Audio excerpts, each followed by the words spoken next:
7 o'clock. I would like to call to order this regular city council meeting of Monday, June 10th, 2024, 7 p.m. We could all rise for the Pledge of Allegiance, please. I pledge allegiance to the flag of the United States of America and to the republic for which it stands, one nation, under God, indivisible, with liberty and justice for all. Holly, will you call the roll, please? Lanyon. Present. Pratt. Jenkins. Here. Van Allsburg. Here. Rhines. Here. Gilroy. Here. Hanson. Here. I would accept a motion to excuse Councilman Pratt for this evening, if someone would like to make that. So moved. Thank you. Do I have support? Second. Thank you. All those in favor say aye. Aye. Opposed? That carries. Thank you so much. Now I'm looking for approval of the agenda for this evening, unless there's changes that need to be noted. So moved. Thank you so much. Do I have support? Second. Thank you. All those in favor say aye. Aye. Opposed? That motion carries. Now we have an opportunity for audience participation with a maximum of 5 minutes per presentation. Is there anybody that would like to come forward at this time? All right, moving along. We have our council meeting minutes of May 28th, 2024. I'm looking for approval unless there are changes that need to be noted. So moved. Thank you so much. Do I have support? Thank you. All those in favor say aye. Aye. Opposed? All right, that carries. Brandon, you had an opportunity to review accounts payable for this evening. I did. Fairly small one, nothing out of the ordinary for our usual city business. I will make a motion to approve checks 77589 through 77608 and ACH 909 through 929 for a total of $48,381.92. That is small, that's nice. All right, any questions regarding accounts payable? Yes, Steve? Dashboard repair for $24.90. Is that a vehicle dashboard? Yes, yes, Thank John. you. Yeah, one of our older plow trucks had a dash that needed to be rebuilt, and so, because it's the off-season, we did it at this time. Okay. But that's exactly like it sounds. It was, the chassis is good, the engine is good, but Alright. the cockpit is not. All right. Thank you so much, appreciate it. Any other questions regarding accounts payable? All right, I'm looking for support for Brandon's motion. Thank you, Terry, appreciate that. Holly, will you call the roll, please? Van Allsburg. Yes. Rhines. Yes. Gilroy. Yes. Lanyon. Yes. Hanson. Yes. Jenkins. Yes. All right. And now we have our Williamston Community Schools update. We have Superintendent Adam Spina. I'd like to invite him forward. Thanks so much for being here this evening. Well, good evening, and thank you for the opportunity to share some highlights from the school year. Also, congratulations on Putnam. I think it's done. Yes. It's open. Okay. Well, that's a big deal. So congratulations. Yeah, we'll take it. That's exciting. So, additionally, just want to continue to say thank you for your support of the schools and the collaboration. We have finished another challenging but also successful year of school, and as always, that's in large part to kind of this unique structure that we have in Williamston that isn't everywhere. And so we have a supportive community, outstanding parents who are very involved in the schools, and a world-class team of educators. And so you combine all those things together, and I think that's in large part why we get a lot of the results that we get. Before I kind of roll through some highlights, I also want to commend the class of 2024. We graduated 144 awesome seniors a week and change ago now. And 60 students in that group out of 144 that graduated with a 3.9 or higher. But irregardless of just the academics, what I've been most proud of them for just being really good kids. They did the right thing, they led by example, and they were really just awesome mentors and role models for a lot of our younger students, from showing up at the elementary campus throughout the year to give high fives before school, the way they conducted themselves at events. Just a great group of kids. And so they'll be missed, but they're also going to go on to do great things, and looking forward to hearing all of their success stories. So some highlights from this year, recognitions that the district achieved, and again, I'll just hit some of the highlights. So for the 5th straight year, our high school was rated as the top school in Ingham County, and that's according to academic and school quality index data. So it's not like fluff, it's actual statistics on student achievement and growth.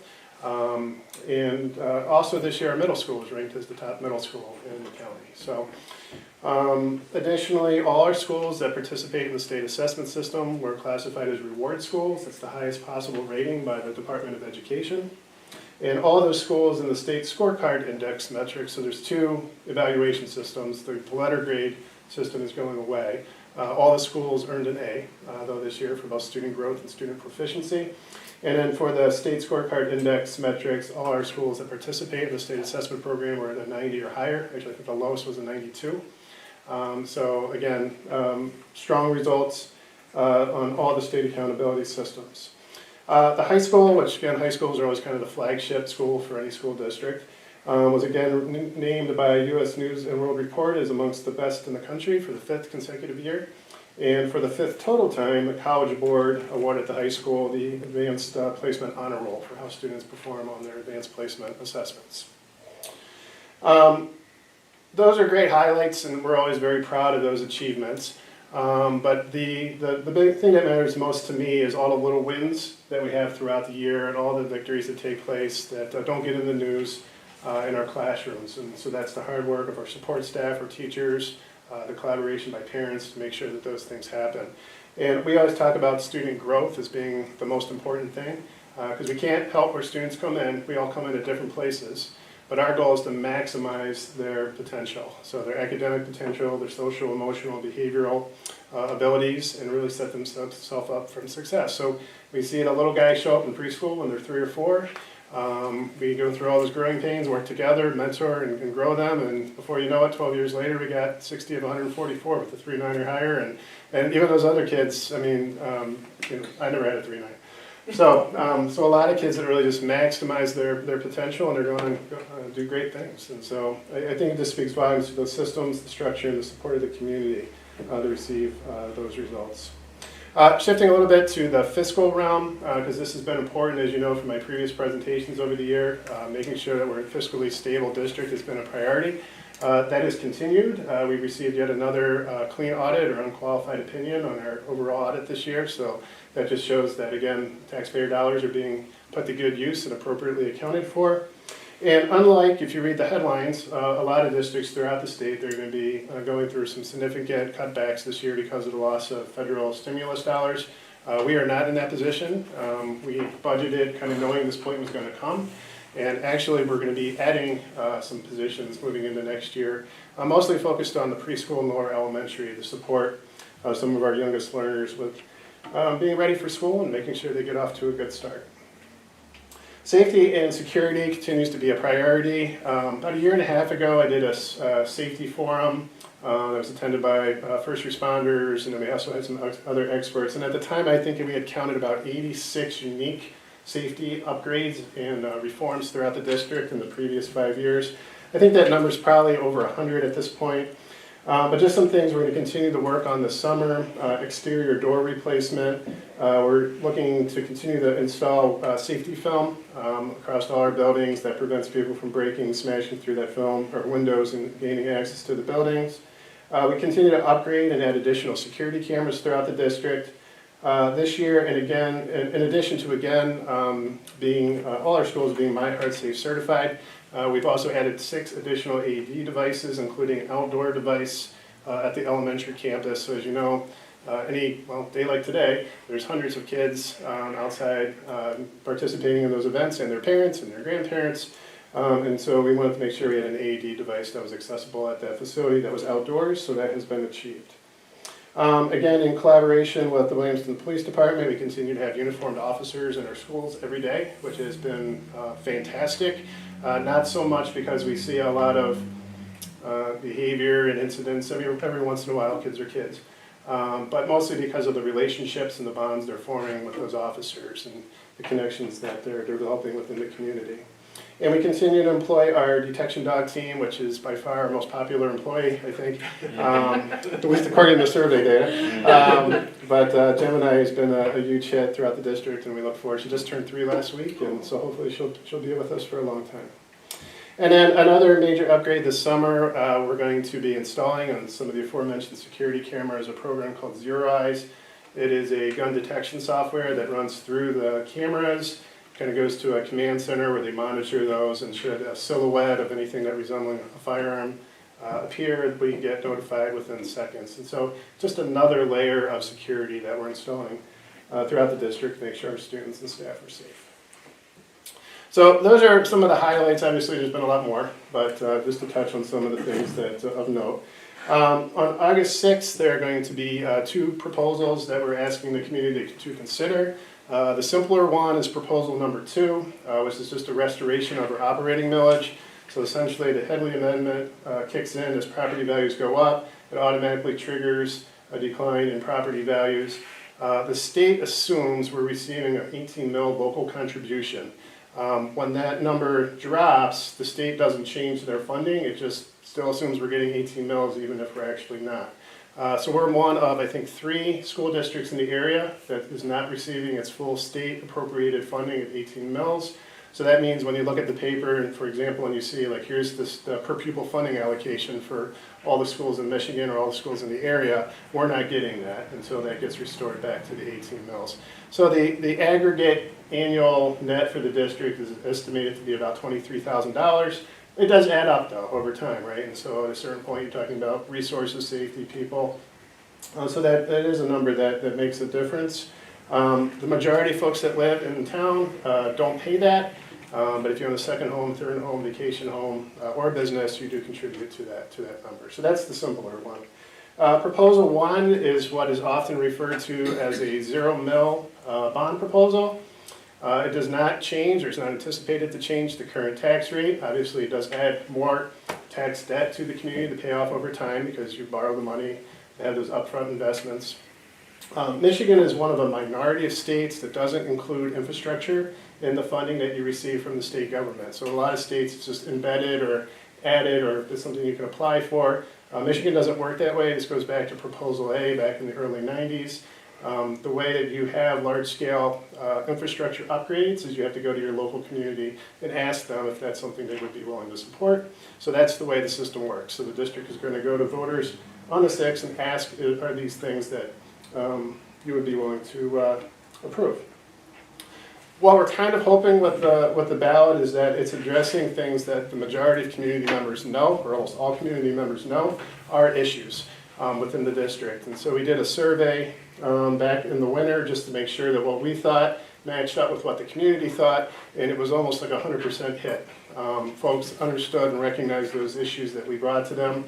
Then we brought in a steering committee to evaluate that data and look at the finances and see if everything could be done. Not everything fit into that dollar amount. In order not to raise taxes, we had to cut some things. So not everything that came out in that survey actually made the final list, but the most important items of those did. So just a couple highlights of those. The big project, and the one I think everybody who's ever had children in Williamston knows about, or even if you haven't, is the traffic congestion and traffic flow outside the elementary campus. Now, interestingly, we have a similar safety issue outside of the high school. We have, I call them the crosswalks to nowhere, where you get in the crosswalk from the school and he dead ends into a median. And there's like, where do I go from here? Because there's not a path. But those are older students and generally older visitors. We don't have 4-year-olds, 5-year-olds walking and biking to school at the high school. So I've been dealing with that issue for a long time, decade plus in different roles, and we've tried everything, and there's really no way to fix that other than building our way out of it. To go along with that, Explorer Elementary is a very outdated learning facility, to say the least. It was originally built in 1950. It looks like it was built in 1950, and it just needs an upgrade. One of the most notable components of that is what we call the circle, which is where our 4th and 5th grade classrooms are.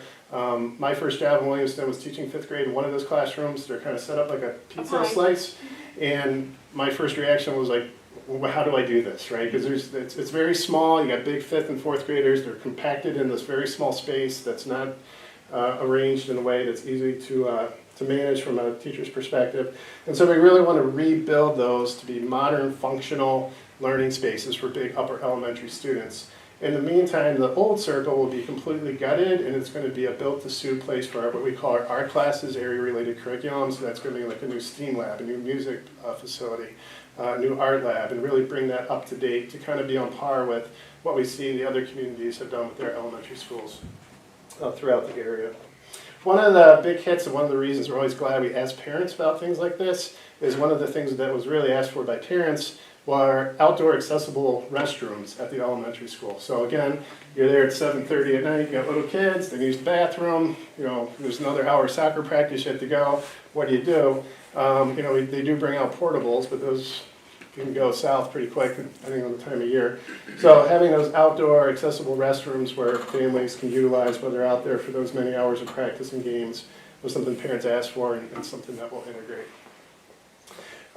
Sports can be kind of a interesting dichotomy because there's some folks that want to do way more with sports with the bond, and there's some folks that, like, if there's one penny going into sports, I'm not in favor of it. So that's always a tough one. The only sports items that made the cut, because we looked at some others, were two. One are the tennis courts, and they're the only tennis courts in the community. Unfortunately, they're unfixable. They're built on a foundation that's sinking, and we've continued to put sinking fund money in to try to resurface them over the years, and it just crumbles after about 12 months. We just can't fix them, and the only way we would ever have the capital up front to do that is through a bond. So basically, be tore down, excavate the foundation, and rebuild them the right way. And so that's one piece. The other one is our softball facility. It's a concern for Title IX. It doesn't have running water, it doesn't have drainage, it doesn't have a real press box or concession stand. And again, just the infrastructure cost to connect all those things in to build that facility up so it's on par with their baseball facility, it really can only be done with a bond.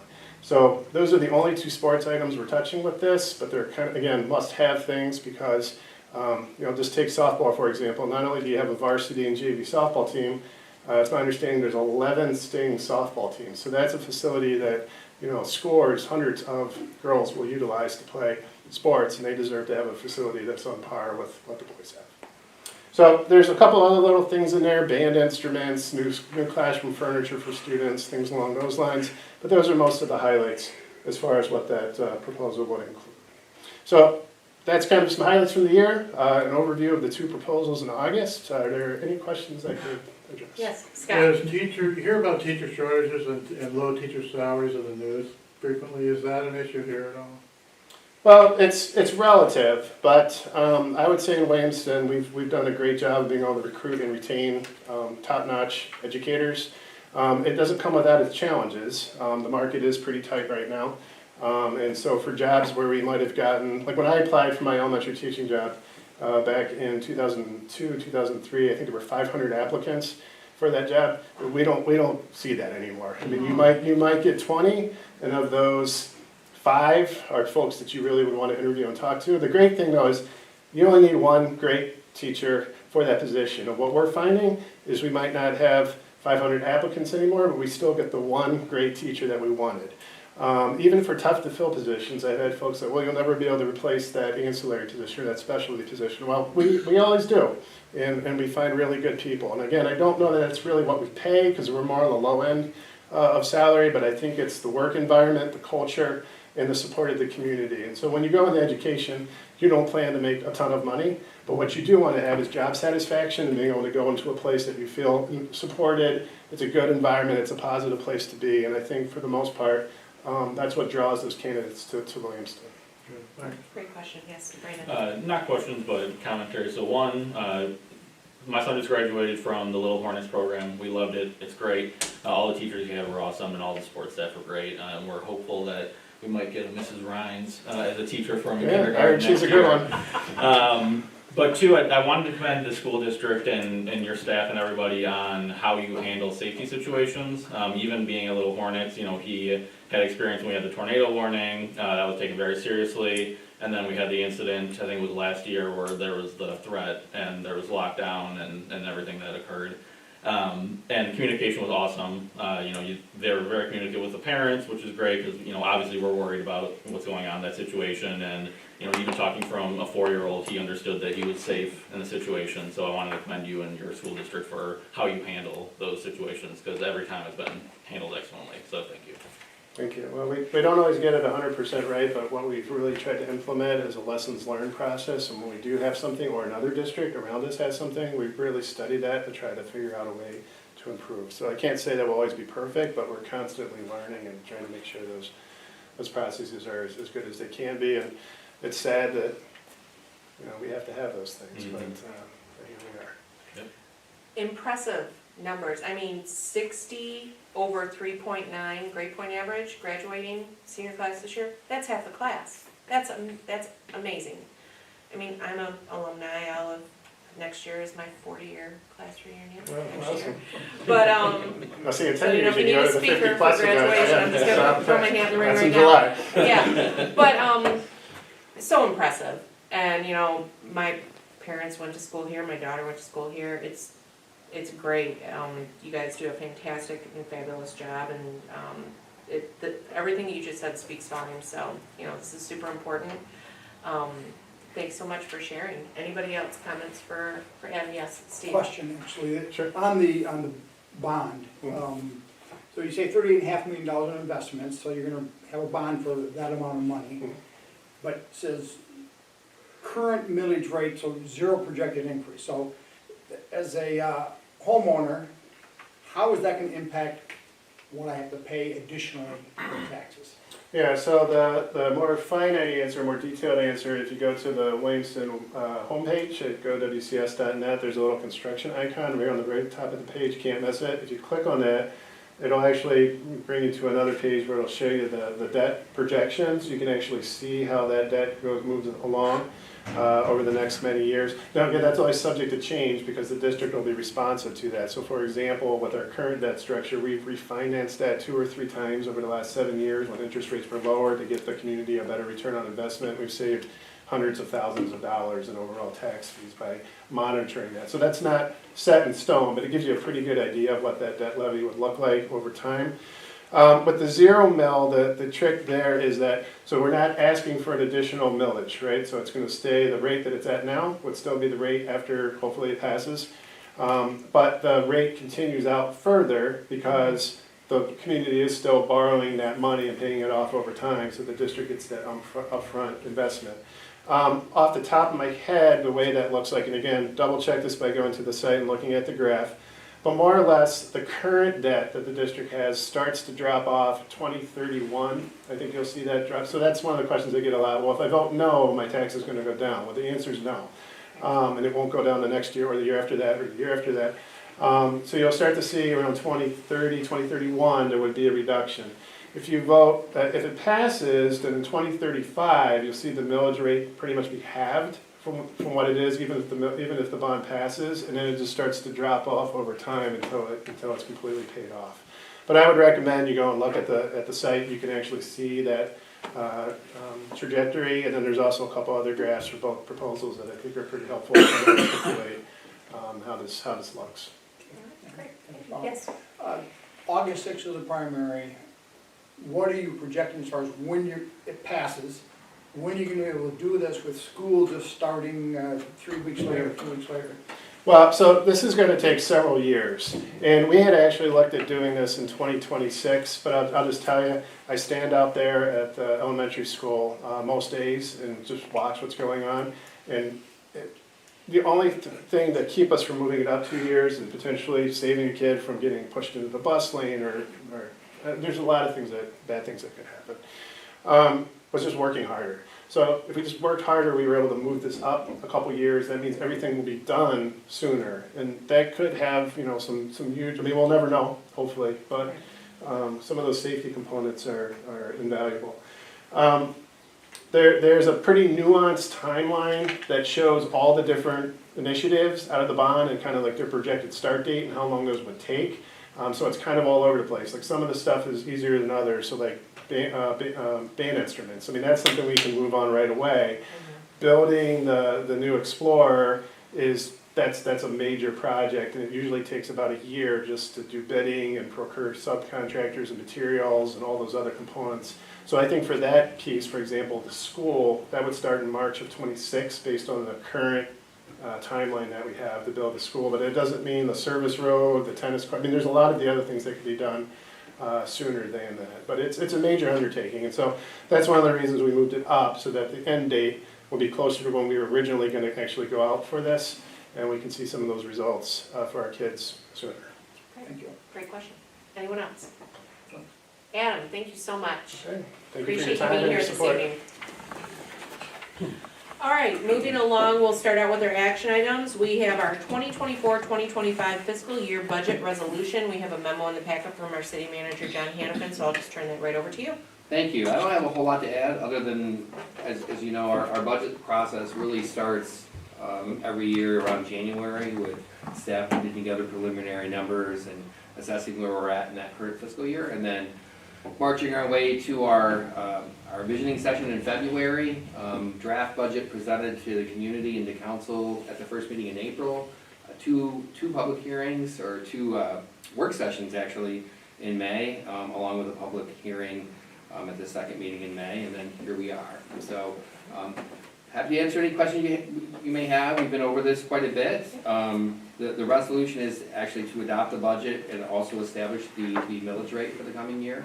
The millage rate is rolled back slightly because of the Headley amendment, so that is in the resolution. So, All right. happy to answer any questions you may have, but something that we do every year, and it's pretty straightforward. Yep, and we've had good work sessions, a lot of good work's been done, questions have been asked and answered, so I'm looking for the requested action. Yes, Comment. Terry, yes. The only part of the city government stuff that I've seen so far that's been really, really opaque to me, I just cannot get a handle on it, has been the budget. Mhm. And this year, I know it was death by PowerPoint and all that, but I'm very thankful that you still went standing, through man. You're all alive. Yeah, that stuff. you made Get it. into details. You made and- it. And I'm, well, for what it's worth, I thought that was a really good process. It answered all the questions. Yeah, I really need to interject here that, so I was on the council for 12 years before I'm back on. That was one of the best, if not the best, presentation I've seen. Thank you. Yeah. Thank you. A lot of people Even put it though- together, so. It was death by. We all survived it, right? You all survived. That's good. All right, who would like to make that requested action? I'll make a motion to approve a resolution adopting the fiscal year 2024-2025 budget for the city of Williamston, appropriating the amounts necessary for municipal purposes and providing for the levy of the amount necessary to be raised by ad valorem taxes upon real and personal property for municipal purposes. Thank you so much. Do I have Second. support? Thank you. If there's no other questions or comments, Holly, will you call the roll, please? Gilroy, Yes. Lanyon, Yes. Hanson, Yes. Jenkins, Yes. Van Allsburg, Yes. Rhines. Yes. All right, next is our 2024-2025 budget utility rate resolution. I'm gonna turn this back over to our city manager, John Hannafin, again. Thank you. This is a lot easier this year than last year. There is no rate increase, but be that as it may, we do need a resolution to establish the rates for the coming year. The table is included. The staff did a great job of putting that together, because that's death by Excel spreadsheet, for me anyway. So, but again, rates are proposed to be exactly where they're at in the current fiscal year. All right, excellent. I Yes, do have a Scott. question. Is the activity of having a rate study done by an outside person required for us to do, or is it voluntary? It's voluntary. Voluntary, okay. Thank you. Thank you. Yes, who would like to make this motion? Make a motion to approve the resolution approving the water and wastewater rates for fiscal year 2024-2025. Thank you so much, Terry. Do I have support? Second. All right, if there's no other questions or comments, Holly, will you call the roll, please? Lanyon, Yes. Hanson, Yes. Jenkins, Yes. Van Allsburg, Yes. Rhines, Yes. Gilroy. Yes. All right, next on our action list is the solid waste collection contract. Again, going back over to our city manager, John Hannafin. Thank you. Before we move on, I just want to thank our treasurer and our clerk and our police chief and all of our staff for participating in the budget process and the rates. I get to do, most of the talking and most of the dog and pony show, but there's so much work that goes behind the scenes, and so I just want to underscore that before we move on. So thank you to them. So tonight, we're presenting the solid waste collection contract. We did advertise for this. Not only did we advertise, we directly solicited to, any and all waste firms that are in this state, really. Mm-hmm. We did only receive the one response. I can tell you that it's not disappointing in a sense, but it's the business world that we're in and the location that we're in. Mm-hmm. I am pleased to present Granger, though, as the one company that did respond. They did respond. We were calling for a 3-year agreement. Their proposal in its entirety is included. For the initial year, the solid waste rates are less than they are currently. Curbside recycling's up a little bit, and yard waste would be up a little bit too, so, but the net is basically a very, very small, if negligible, increase for the coming fiscal year. And to give you an idea of scope, if you've ever lived outside of town on what waste collection costs, you're typically, and Jamie is here from Granger, she can backstop this. At points in my life, I've lived outside of an incorporated municipality, and you pay anywhere from 90 to 120 bucks a quarter. So for waste services, you pay about 3 times what you pay as opposed to living in town where you have the economy of scale. So that gives you a little bit idea of where we're at. As far as how do our rates compare to other communities, they're competitive, as you would expect. So, happy to answer any questions you may have, but we are recommending that council approve a 3-year agreement with Granger Waste Services for the period of July 1, 2024 to June 30, 2027. Yeah, I do have one. Okay, I'm gonna go with Steve first, then I'll hit Scott and Dan, so Steve. See, one of the positive elements from staff perspective is the fact that Granger sends out the invoices to the staff. Do we audit that or verify what they're sending out matches the contract? And the reason I ask is that I looked at mine after reading this, and I'm like 17–18% more than what these rates are. So unless I get the council person rate, I'm being charged more than what the current contract. To my knowledge, we've never done that, but we could certainly do that for any resident that found themselves in that situation. Thank you. Wow, that's bizarre. Are these numbers on the website, the city website? That's a good question, I'm not sure. They were historically, I'd have to think about that for a second. That'd be a good There's place. definitely a quick link to Granger though, we have a tab for solid waste collection. Okay, Scott? Yeah, I'm curious if you think that you only got one bid because no one else wanted it, or because other places thought they had no chance because Granger's so good? I think that's a fair assessment, and not to get into the weeds with the vagaries of solid waste collection, but I did do that as a consultant in my very early years of my career, and I could speak all night about it, but a lot has to do with location, established routes, already having the containers, and then access to collection, or sorry, to a landfill and disposal. I mean, that really drives the price. Thank you. Dan? Mine is more of a comment, because I know when our prior 3-year agreement expired, we extended it by 1 year, and we had a few residents that came and expressed concern about that because we lost the retiree discount, the senior discount, and there were some other things, and we did everything we could, but I wish, because we'd had those comments and different things, that we would have seen another bid. But with Alchins having recently no longer being in business, and there's not a lot of competition out. I appreciate that, and business must be really good in the trash world, if nobody else wanted to, bid on this. Terry? Again, it's that monopoly thing, I just wanted, this is a comment. I'm disappointed, and I dislike the idea of this monopolistic way that's happened with Granger. And I don't think it was done in a straightforward and a business-like manner. I think it was done sort of behind the scenes and under the table and all that. And I've lived in a communist country for 3 years, so I've seen the results of monopolies everywhere. Prices go up, service goes down, and that's what happens. So we can't change it because it is a monopoly. We can't say, well, we're going to break up the monopoly or anything like that. Just wanted to express my dislike and disapproval of that. All right, thank you very much for your comments. Everyone, appreciate it. I'm looking for the requested action, please. Make a motion to approve solid waste collection 3-year agreement with Granger Waste Services for the period of July 1st, 2024 to June 30th, 2027. Thank you so much. Second. Thank you so much, I have support. If there's no other comments or questions, Holly, will you call the roll, please? Hanson, Yes. Jenkins, Yes? Van Osberg, Yeah, Rhines, Yes. Gilroy, Yes. Lanyon. Yes. All right, moving along, our next action item is our city internet and phone services. Again, I'll turn this over to our city manager, John Hannigan. I'm gonna quickly deflect this one to our treasurer, Mr. Beatty. All right. Thank you. This is pretty straightforward. The city for quite a while now has had a contract with WOW businesses for internet service and phone service. Those contracts will expire, and I say contracts because there's one for each location, water plant, wastewater, DPW in here.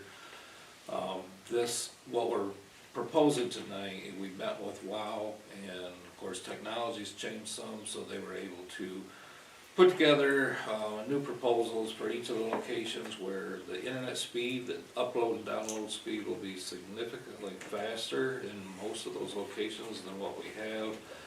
And we also took into consideration some special things that we would be required because of, primarily because of the police department being, they have a lot of video, and also being an essential service.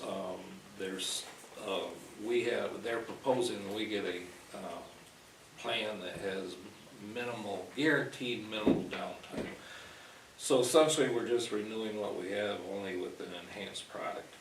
And the total cost for that, we're currently paying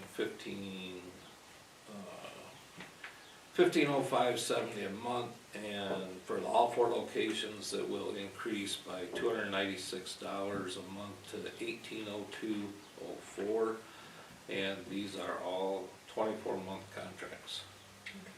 Any question? Yes, John? I think I'm gonna probably anticipate the question, with all of the different telecommunication companies making their way, not so gently through town, why haven't we been to service that? They frankly aren't ready for us, Right. and the treasurer and I don't wanna say we agonize over it, but WOW has been, they've been for us, they've been a solid provider for us. I can't comment on residential service, cause I don't watch TV here at work, but we did try and limit the extension of this to just the 2 years.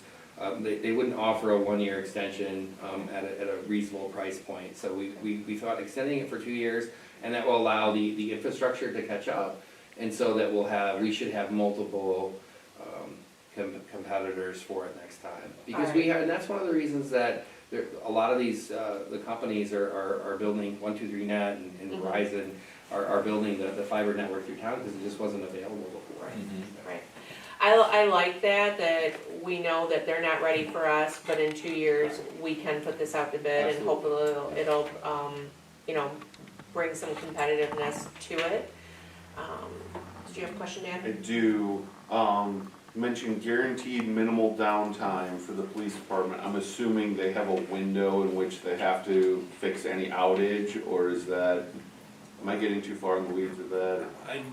What they have given or provided us is called a dedicated IP, so that, again, I don't understand all the technology behind it, but they claim that the dedicated IP is much less apt to be affected by things that can go wrong with the internet, storms or whatever, than just having a static IP where it can skip around. So there's a few things they have in place on the technical side, but as far as guarantee on time, I don't know the answer to that.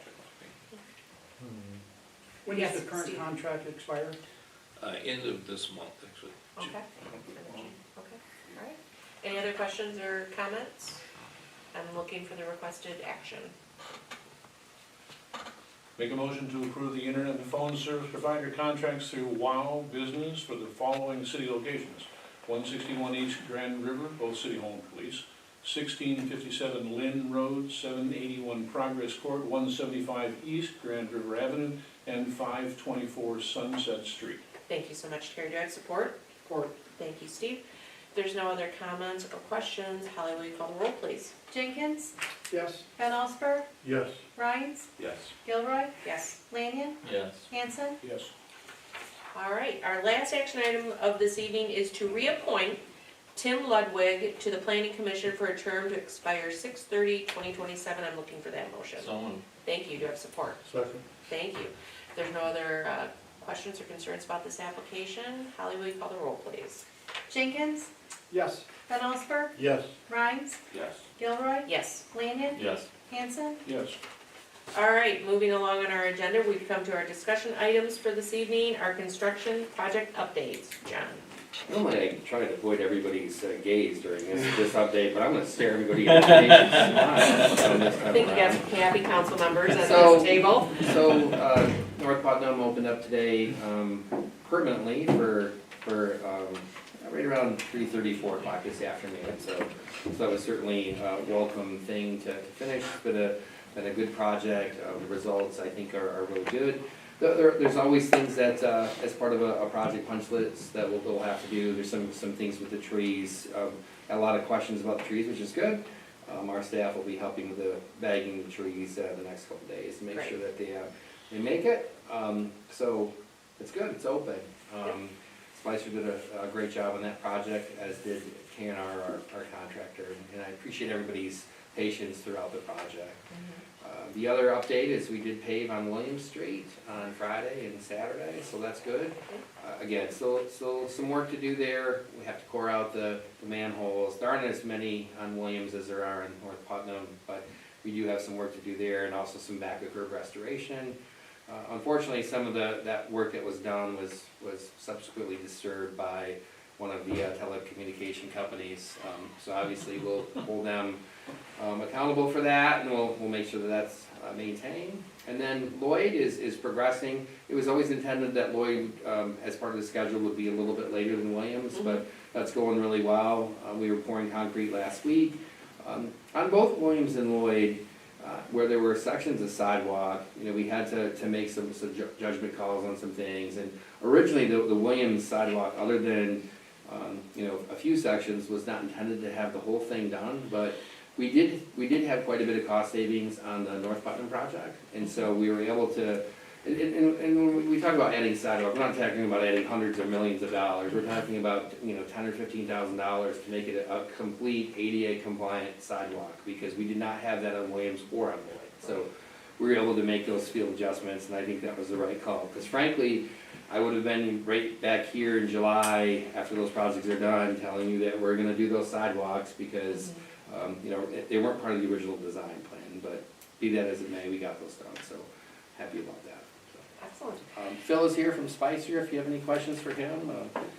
He's aged almost as much as I have. I don't think anybody could get fired up about his construction as I could, but man, Phil, he can bring it when he needs to, so. Well, But we appreciate that on our behalf. yeah, and I mean, William Street and Lloyd Street, we did not have to go through 2 full years of Putnam, but what I can say is, job well done to Iron Horse and to Spicer and to Mid-Michigan. K&R. K&R. Mid-Michigan paving. Mid-Michigan paving that was, there this past weekend, really just hats off. And Phil, you and I have talked out in my front yard, quite a bit over the past 2.5 months, but, I really can't say enough. And stop aging, because there's more projects that you guys are gonna do, and I don't want, you guys gotta make it through the next, year or so with the rest of them. Put some new treads on the walker, I'm ready to go. All right, excellent. But, I mean, Dan, Brandon, you both have lived in the construction zones, comments? Putnam is gorgeous. I'm appreciative of, the fact that you told residents on Putnam that it's gonna be June 10th. It's June 10th, and it's open. I like, conciseness, and then the new crosswalks that are in there are beautiful and needed, and we appreciate it. I was joking with them a little earlier, not that I blame them, but the workers got a little testy as you got to the end, because people thought that it was open and were blowing through. So I don't blame them for that, but I think everyone's happy now that it's done. Now it just turns on the chief to make sure that we don't have the Indy 500 blowing down. I did my part today. Yeah, I saw you. I appreciate it. Excellent. Yeah, excellent. Dan? Williams looks great, Putnam looks great, the construction crews have been amazing, but my biggest shout out goes out to the residents of Putnam for putting up with this for much longer Than what we did. And they get new road, they get new water out of it, but having heard some of the stories from people having trucks drive through their side of their yard to get to the Brookshire and things like that, because they were frustrated with construction, and thankfully now that's all done. And Williams has new water mains, Putnam has new water and sewer, and fresh asphalt, and we've got two great projects down, and a third one close to completion. Yep, absolutely. I don't live on Lloyd, but I Yeah. drive it or walk it every day. Yeah, And today, looking at the concrete work that's been done out there, Yeah. wow. Yeah. You had a picture, I had a picture in my mind of what it's gonna look like when we get done with this, and it looks even better than that. yeah. So, bravo Zulu, as they say. I guess So I'm- this was jet black before? The one actually on the concrete work, the one that what I will give Spicer credit for, and Phil and I talked about it, is that you didn't cut corners, and when there was mistakes made, even though it dragged things on, you corrected it, Yep. which I appreciated, because like, I wouldn't have known the difference between the grading on my driveway, but they were like, nope, it's off by X, so we gotta redo it, so they took the time and they redid it, you know, I would never have known that, and so like, you took responsibility and did it, and so I think that says a lot about your company and the crews that you worked with. One last comment, because of course, you know, we're all attached to social media. Big accolades for the crosswalks for the kids around, that have to make it to the elementary school. And if we can make sure that that paint looks nice and fresh before August when they go back, you know, go ahead. So on that front, that's the new standard, I guess, if you will, and probably won't do every crosswalk in town, but you can kind of rationalize, it's called a continental style. Yeah. Or lily pad, because it looks like lily pads that Yeah. will grow across, and then really, especially on our routes to schools, and the routes to schools aren't necessarily just the walking route to a particular school, it's where you have a concentration of kids that are likely to walk and find their way to a bus stop, and so that's really the new norm, and one of the things that we'll be bringing to you, we didn't specifically talk about it in the budget process, because it's not a huge item, it's, you know, $7,500, but is getting our own sprayer, because we don't have that. Right. And probably once upon a time we did, because every community goes through that, but that should really be the standard for our crosswalks, because it just tells drivers, I mean, short of doing speed humps or speed tables, that this is where people walk, this is a pedestrian area, people are going to be walking here. Yep. And there's nothing wrong or out of compliance with the, just kind of the single bar, but going that continental route is really, and it's, I'm gonna say it, it's just the paint and the time to do it, it's not a, you know, when you make the trade-offs of what you're gonna spend your money for as a government, to spend money on those things for safety, it's money like well spent. Yeah, no, I All of a mean, sudden, that that was, crosswalk, they ground the asphalt They did. down Yeah. before they painted Yep. it. yeah, So do we have the ability to do that, or will we just keep putting new paint on top? We certainly can, for our crews to take on that task might be a little bit beyond our scope initially, but on the main routes like that, that will really keep one, it's easier to repaint them, but what also, the paint will last longer, because it's grounded. yeah. Steve? Same type of thing at the four corners up here, is that a possibility? That's definitely gonna be a possibility, yeah. Yep. Yeah, and NDOT's pretty, that's kind of like we're part of the Yeah, updates. go That's- right there. We'll skip master plan, we'll come back to Sure. that. So, main four, I don't have anything specific at this time, and, you know, we've been focused on getting the other projects wrapped up, but there are all kinds of treatments that you can use, and that MDOT will allow, we just have to pay for it. There's the sort of the colored asphalt or pigmented asphalt you can use that's, they don't really let you do stamped asphalt anymore, but you can make it even a completely different color. It's usually like, it's kind of like the brick we have out front. You can do the crosswalks on that. We did that in the community I was in last over M52. And that's another way to tell people that you're in a pedestrian area and you need to slow down. And it's not horribly expensive. It's not, that type of treatment is more than paint, but it's not a bank breaking type thing. And again, when we're looking at, you know, the trade-off between having a road diet in the whole corridor or just doing some paint the main four, it's certainly worth it. Okay, excellent. Master plan? Yeah, master plan, had a conversation with McKenna, on Friday. They're very close to having, to me, on the staff level, sort of the first draft for the public outreach. They did start sending out notices to all the communities. They did have to recall the notice because McKenna is also doing Williamston, and so they kind of forgot to do the cut and paste. So, I don't think it got out to everybody. It's a certainly honest mistake, but I don't think it made it out. It wasn't distributed that way. But so those notices will go out. We are required by law to notice lots of different folks, mainly the surrounding communities that were entering our master plan process. We did not have a planning commission meeting last week. I'm gonna try and wrangle everything coming in July, because I don't wanna go too many months in between, especially when we're really ramping up the master plan effort. I think everybody appreciated probably the break, last week. I will say this isn't specific to master plan update, but it kind of bleeds over into my report.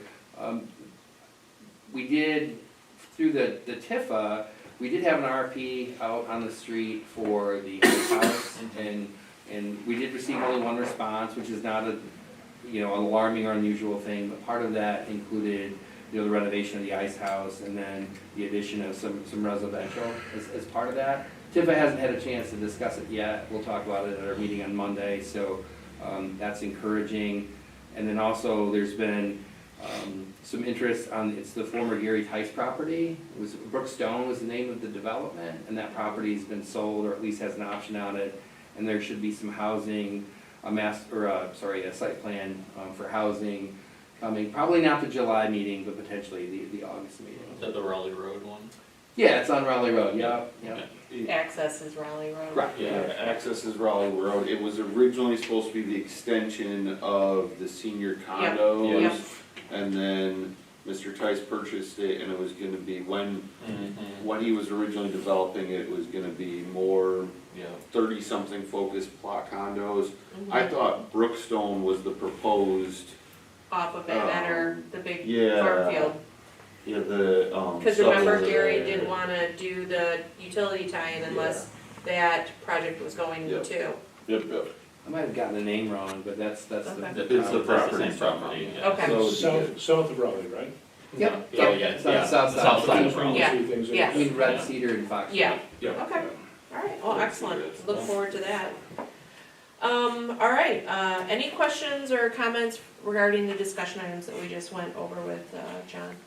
Okay, no correspondence received, department head reports, you just The only kinda. the only other thing to went over report yours? is that at 5:30 today, we had a Friends of the Williamston Park meeting, and that was good. Always good to meet with those folks. They're focused on, where to focus their fundraising efforts for their next big thing, so that's good. They're always working on our behalf. And then an offshoot from that was, or the second meeting was the Chainsaw Art in the Park, Yeah, which is October 11th through the 13th. Really, we'll start to see more and more media and social media on that. They do have a live website for that, but it's gonna be a great event, so pretty excited about that. alright, excellent, I don't have anything else to add other than that. You alright, said it was the 11th and the 12th? 11 through the 11th through the 13th. 13th of October. October. Yep. Chief, Yes, thank you. hi, Hello. So the monthly police reports include with the stats for May. For some of the department highlights, National Night Out, we had the fundraiser at Culver's South. It was very successful. I saw some of you there. We appreciate the support. The next one's July 22nd. July 22nd, and this is at the Okemos North store on Central Park Drive by Walmart. So hopefully everyone can make it out for that. Other than what's on the department highlights, we had a planning meeting today for Red Cedar Jubilee with everyone that's involved in that for logistics for that. That's shaping up real nice. And that's all I have. Any questions of myself? alright, thanks Chief. Thank you. Appreciate it. Alright, committee, subcommittee reports, anybody having meetings that they wanna share information about? Alright, audience participation again with a maximum of 5 minutes per presentation, come on up, state your name and your address please. Oh, my name is Tim Lutter, 124 West South Street. I just want to say thank you again for bringing me up on the planning commission board. I enjoyed the year that we had. Hopefully some things will come up where we can actually have some fun with some other things and. Oh, it's called master plan. Yeah, I just wanted to say thank you. I appreciate it. Thank you for. Thanks for being here. Alright, council member comments, I'll start with Terry. Steve, Ditto. Scott, Yeah, just a quick comment on the quality that's going on at the Williamston Theater. I missed that when I was talking about the quality of the city, yeah, city employees. Yeah, the theater, the last two plays I've seen have been really, really good. good, And so I recommend that you add that to your agenda and go. alright. All right, thanks. Dan, you got your Red Cedar Jubilee shirt on. I do, so. Do you wanna talk about that or something else? We can talk about that. Jubilee starts next week. Yeah. Citizen of the Year dinner, 7 days from right now. One thing that is new that folks may not know as much about is Scott probably knows quite a bit about this, I'm guessing. I think it's called the Art Williamston. They're the folks that have the gallery behind the library, in the same building as the library there, but there's kind of a hallway back there and it's turned into an art gallery. They have a fundraiser, they're doing an art and grub crawl Tuesday night. You can purchase tickets for those. I'm not sure where you can purchase tickets, but I posted a flyer on the Jubilee Facebook page, you can find it there. But that's Tuesday, that's a new event, so check that out. The tent's going up Friday, so we'll be down there all weekend getting stuff set up in there. Had a meeting with Chief and DPW and the NISA folks and Bonnie today to get all of our ducks in a row and make sure everybody was on the same page logistically, getting excited about that stuff. Things are looking good. Cool. Anybody that wants to. Is the weather looking good for the fireworks? You know, It's work- Michigan, yeah. I work outside for a living, Terry, and I learned a long time ago to not look at the weather more than 24 hours out. Yeah, It's kind of my, unless it's the winter and there's a storm coming. Anybody that could want to volunteer last minute, reach out to, If you would like to volunteer, send us an email at redcedarjubilee@gmail.com and we'll get you in touch with our volunteer coordinator, Danette. She does a great job coordinating our volunteers. And the other thing is, we are always looking for floats in the parade. Anybody, you got a classic car, you got a truck, you've always wanted to drive your garden tractor down Grand River, you know, legally. This is your shot. You can shoot us an email. That one's at redcedarjubileeparade@gmail.com. and we know that, you know, we've got Citizen of the Year dinner on Monday, you've got the new Grub and Art on Tuesday, Kids Parade is Wednesday, Thursday is euchre, Thursday we cornhole. have euchre and cornhole, and there's the concert in the park. Yep. I'm blanking on what the concert is. Crosby, Stills, Nash and Young? That is the tribute. Terry did that time. Carry on, band. Yep, we have, that's Thursday. Friday, we have Jessie Adams in the tent. She's actually a local girl from here in Williamston, graduated a couple years ago, has been to Nashville, cut a couple records in Nashville, has toured around quite a bit, and she's gonna be playing in the tent Friday night. And we have Before the fireworks? Before the Okay. fireworks. We've got the dunk tank. I believe our police chief may be making a guest appearance Friday night in the dunk tank. I heard our city manager wants to volunteer for that as well. Yeah, I think it's like a one and done thing, if you've done it, you're exempt from Can't future swim. years. So then we also have There's Nick a- Chase from 94.1 Yep.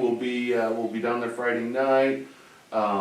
Saturday, one of the big things, the things that stick out to me is the new stuff that we have. Right, that's what I was And wondering, what's new? It's Kiwanis is having their 100th year anniversary birthday party in the park from 2 to 4, I believe. Check the flyer to confirm that. But it's all kinds of free events for the kids to celebrate the Kiwanis 100th year anniversary. They're gonna have bounce houses and cake and all kinds of fun stuff down there for kids, and it's all free. So check that out, and we've got everybody's favorites. The chicken barbecues down at the Eagles, the car show, Rotary Duck Race, the demolition derby. You can buy advance tickets. We started doing this a few years ago. You can buy advance tickets for the derby all week. Go into the chip booth in the tent where you exchange your cash for your chips, and you can get a wristband, and you come back with that Saturday, and you don't have to wait in that giant line. And then, end of Jubilee, pancake breakfast in Pancake the tent, breakfast. Boy Scouts. So you got the or pancake breakfast, Scouting you got the America. farmer's market on Sunday. Yep. You've got Weberville garden tractor pullers down in the park. A lot of people like to end their Jubilee with the pancake breakfast from the kids, and then they go next door and watch the garden tractor pullers. They're back this year. Full week? When is the construction completion party? That's gonna be an agenda item for sure at some point. And then Wednesday night in the tent. Yeah, alright, sounds good. Alright, well, thank you, Dan, for that very comprehensive, leading up to Jubilee. You know, we're all gonna keep our fingers crossed for good Michigan weather, whatever that might be.